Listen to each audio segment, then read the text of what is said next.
आजमगढ़ में आप उनसे मजबूत हैं, भाजपा से मजबूत हैं आप। सिर्फ एमपी एमएलए कोई पार्टी क्यों मान लेते हैं? सरकार के लोग भी आए होंगे, बहुत बड़ी बड़ी बात करके। जी जी। तो 10 साल से और 7.5 साल से देशों प्रदेश में सरकारें चल रही हैं। अगर उसके लिए सरकारी नौकरी का इंतजाम होता, वो पढ़ा लिखा लड़का था, सिपाही बन सकता था, बाबू बन सकता था। आज हमारे बीच में ग्राम गधुई में जो ये घटना घटी है, और हमारे बीच में जो है माननीय श्री अखिलेश यादव जी मुबारकपुर विधायक जी हैं। सबसे पहले मैं आपसे ये सवाल करना चाहता हूँ सर, ये घटना लगभग 15 तारीख की है, और अभी तक जो है, मैं राजनीति की बात नहीं कर रहा हूँ, अभी तक सपा के जो है यहाँ 10 विधायक हैं, 2 सांसद जी हैं। अभी तक यहाँ पे जो है कि ना सांसद जी आए, और आप ही जो हैं सपा के जो पहले विधायक आप यहाँ पे आए थे। जी जी। अभी मैं परिवार से बात किया हूँ, तो सर जो जांच चल रही है वो अलग वो न्यायालय का मामला है। आप लोग जो है कि भाजपा के सर जो है कि आप 10 विधायक यहाँ पे हैं, आपकी सरकार नहीं है वो अलग बात है, और आप भी आजमगढ़ में आप उनसे मजबूत हैं, भाजपा से मजबूत हैं। आप क्या मतलब कि कार्रवाई करना चाहते हैं इस मामले में? देखिए, पहले तो जी आपको बहुत बहुत धन्यवाद जी।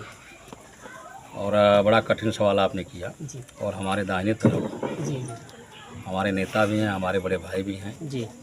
और बहुजन समाज पार्टी से आप एमपी भी रहे।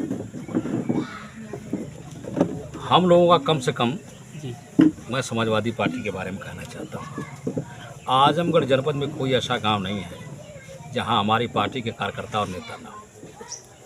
तो आपका यह कह देना कि कोई समाजवादी पार्टी का नहीं पहुंचा, अच्छा नहीं लगा मुझे। इसी गांव में हमारे पार्टी के 2 वरिष्ठ नेता हैं, भाई रामनारायण यादव जी और पूर्व जिला पंचायत के सदस्य भाई Virendra Yadav ji.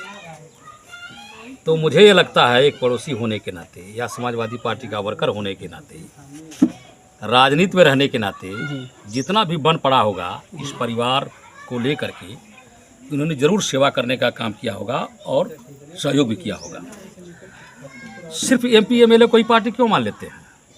By the way, जैसे मैं अभी कल एमपी साहब से बात कर रहा था, कल मैं अपनी समिति की बैठक से वहाँ से आया हूँ, तो कुछ घटनाएं इस तरह की होती हैं कि हर आदमी उस पर संवेदनशील हो जाता है, और पहुँचते पहुँचते घटनाएं उसके कानों तक जब पहुँचती हैं तो हर आदमी उसमें दुखी होता है। यह बहुत कष्टदायक घटना है। एक विधवा माँ का बेटा और जवान बेटा उसके हाथ से निकल गया। यह राजनीति करने का क्षेत्र नहीं है जी, जो लोग करते हो करते हो। हम लोग जिस समाज में रहते हैं, हमारी और आपकी आवश्यकताएं और संवेदनाएं एक दूसरे से भावनाएं बहुत जुड़ी हुई है जी। तो हम आपके दुखी में दुखी जरूर होते हैं, तो न राजनीति और नेतागिरी नहीं है। इस तरह के व्यक्ति जब किसी घटना में शामिल होता है तो उसके साथ भी अपने तमाम मौक़ों पर इस तरह की घटनाओं का परिदृश्य उसके दिमाग में घूमने लगता है, तो ऑटोमेटिक भावनाएं तैर जाती हैं उसके भी। तो ऐसी कोई बात नहीं है। हमारे समाजवादी पार्टी के तमाम लोग यहाँ आए होंगे, जरूर आए होंगे, और जैसे जैसे लोग सुनेंगे जी, सब लोग आएंगे। चुनाव के सिलसिले में कुछ लोग बाहर भी गए हैं, तो जब लौटेंगे तो भी ऐसा कुछ नहीं है। और ये जो घटना हुई है बहुत कष्टदायक है जी और बहुत निंदनीय है, लेकिन इसके पीछे भी थोड़ा सा आपको माइंड करना चाहिए। सरकार के लोग भी आए होंगे, बहुत बड़ी बड़ी बात करके जी जी। तो 10 साल से और 7.5 साल से देशों प्रदेश में सरकारें चल रही हैं। ईमानदारी से आप बताइए, ये लड़का अगर बेरोजगार न होता जी तो उस दुकान पर काम क्यों करता? अगर उसके लिए सरकारी नौकरी का इंतजाम होता, वो पढ़ा लिखा लड़का था, सिपाही बन सकता था, बाबू बन सकता था, लेखपाल बन सकता था, कुछ तो बन सकता था जी। अगर सरकारी नौकरी का इंतजाम होता तो हम बेचारा क्यों न होता? और वह लड़का अपने पूरे परिवार की भरण पोषण के प्रति जिम्मेदार था, तो वो चला गया। तो दुख तो सबको है, हमें भी है, उसके परिवार को, लेकिन उसमें किया क्या जा सकता है? जो टोन पड़ेगा इस परिवार के प्रति जी, हम लोग सहयोग भी करेंगे और इसके साथ भी खड़े होंगे। पूछो। तो सर न्याय में उनको मिल पाएगा, सचिन को?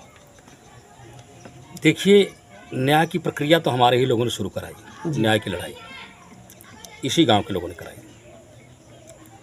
मुकदमा दर्ज है, विवेचना होगी, विवेचना के बाद जो भी इसमें शामिल रहा होगा वो पकड़ा जाएगा, न्यायालय जाएगा, कोर्ट उसको सजा देने का काम करेगी। कहीं से भी इस परिवार को अगर लगेगा कि कोई पॉलिटिकल व्यक्ति या कोई अधिकारी, कोई कर्मचारी हमारे मुकदमे में या हमारे न्याय की प्रक्रिया के पूरी होने में हस्तक्षेप कर रहा है, दबाव बना रहा है, तो हम समाजवादी पार्टी के लोग उसके साथ खड़े हैं। हर हालत में इस परिवार को न्याय मिलना चाहिए, हमारा ये मानना है। सर, अभी जो है कि लगभग 15 तारीख की घटना है। आप जो है कि लगभग आप ये बताइए कि इतनी देरी क्यों जांच में हो रही है? आप लोग जो है कि यहाँ 2 सांसद जी हैं, 10 विधायक जी हैं। अगर आप लोग भाजपा के तो आपकी सरकार नहीं है, मैं आपको फिर वही सवाल कोट कर रहा हूँ, सरकार आपकी नहीं, लेकिन आप आजमगढ़ में समाजवादी पार्टी बहुत मजबूत है। अगर आप 10 विधायक जी हैं, 2 सांसद जी हैं, अगर आप लोग चाहते तो ये जाँच जल्द भी हो सकती थी। देखिए, चाहना और होना जी थोड़ा सा अंतर है। इस तरह की जब घटनाएं हो जाती हैं तो सही जानकारी के लिए जी शासन को संवेदनशील रहना चाहिए। उनकी विवेचना की अपनी एक प्रक्रिया है। हमने आपसे कहा, इस परिवार को अगर कहीं से लगता है कि हमारे साथ कहीं कोई हस्तक्षेप हो रहा है या कोई विलम्ब हो रहा है, तो हम लोग उनके साथ खड़े हैं। आपने कहा है, जी जी हम लोग यहाँ से लौटने के बाद जी आपस में राय मशवरा करके निश्चित तौर पर पुलिस के सबसे बड़े अधिकारी से मिल करके विवेचना में तेजी ला करके दूध का दूध और पानी का पानी करने का आग्रह करेंगे। यहाँ पे जब जैसे जांच कमेटी बैठ जाएगी, जांच निष्पक्ष हो जाएगा तो अच्छी बात है। क्या ये माननीय जी अखिलेश यादव जी के यहाँ जो है कि ये आवाज़ यहाँ वहाँ तक आप पहुँचाएंगे, मतलब वहाँ तक आप बात करेंगे कि इस जांच की जो प्रक्रिया यहाँ चल रही है? पूरा उत्तर प्रदेश अखिलेश जी का परिवार है जी, और यह घटना ऐसी है जी जी इसकी जानकारी उन्हें ज़रूर हो गई होगी, और नहीं होगी तो हमारे पार्टी की MP MLA लखनऊ दिल्ली में जानकारी करा देंगे, और जो भी बन पड़ेगा राष्ट्रीय अध्यक्ष जी भी इस परिवार के साथ खड़े मिलेंगे। आपको देखने को मिलेगा, और सारी बातें कहने के लिए हम लोग हैं। कहीं से कोई कोताही, कोई कमजोरी आपको देखने को नहीं मिलेगी। सर, ये जो बहुत परिवार है, आप जानते हैं इसके जो है कि जो सचिन यादव जी थे, उनके जो है पिताजी पहले से उनके पिताजी की डेथ हो चुकी है, उनके बड़े भाई थे, उनकी भी डेथ हो चुकी है। यही एक जरिया थे इस घर को चलाने वाले। सर, इसमें क्या जो है कि कुछ सुविधा या? पूर्व सांसद जी ने उसके सिलसिले में जी आपके सामने बात किया है। जी, उन सवालों को आप दोहरा करके अच्छा नहीं कर रहे हैं। सर बात हमारी सुन लीजिए। जी, हमने कहा कि हमें ये घटना संज्ञान में आई, हम यहाँ चल के आए हैं।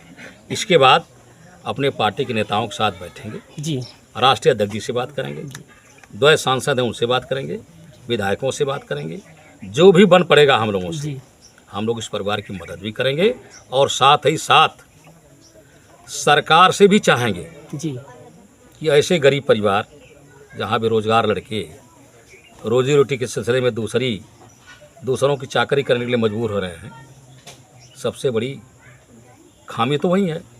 तो ऐसे परिवारों के साथ सरकार को मदद करना चाहिए।